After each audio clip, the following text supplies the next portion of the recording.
મહારાજ દશરથ રાજાના મહેલની અટારી પર રોજ આવે છે, રોજ દર્શન કરવા આવે છે. બીજું કોઈ કાર્ય કરતા નથી કાગભૂષણજી મહારાજ. અહીંયાથી જો હું 10 મિનિટ ન બોલું ને તો 11મી મિનિટે તમે લોકો ઊભા થવા માંડો કે આજે કથા નથી થવાની લાગતી. હા, એવું વિચાર આવે ને કે ભાઈ હવે આજે કથા નહીં થાય એટલે આપણે ચાલો ક્યાંક દર્શન કરી આવીએ.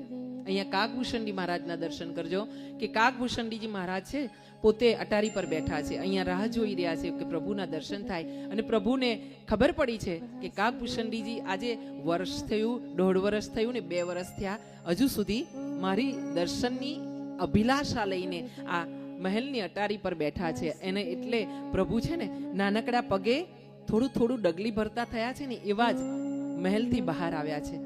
માં કૌશલ્યા એમની પાછળ પાછળ દોડી રહ્યા છે અને માં કૌશલ્યા હાથમાં ભોજન લઈને લાલાને ભોજન કરાવવા માટે, લલ્લાને ભોજન કરાવવા માટે દોડી રહ્યા છે અને કહી રહ્યા છે, લલ્લા પહેલા ખાઈ લે બેટા, પછી તું બહાર જાજે, રમવા જજે. હા, અને રામચંદ્રજી, રાઘવેન્દ્ર, લલ્લા પોતે નાની નાની ઘૂઘરી ને નાના નાના પગે આ મહેલની બહાર અટારી છે ને એમાં ઓસરી છે ને એમાં આવ્યા છે.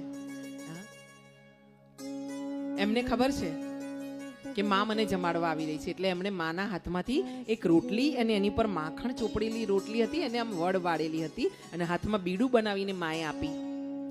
કોને? રામલલાને. કોણે? કૌશલ્યા માએ. અને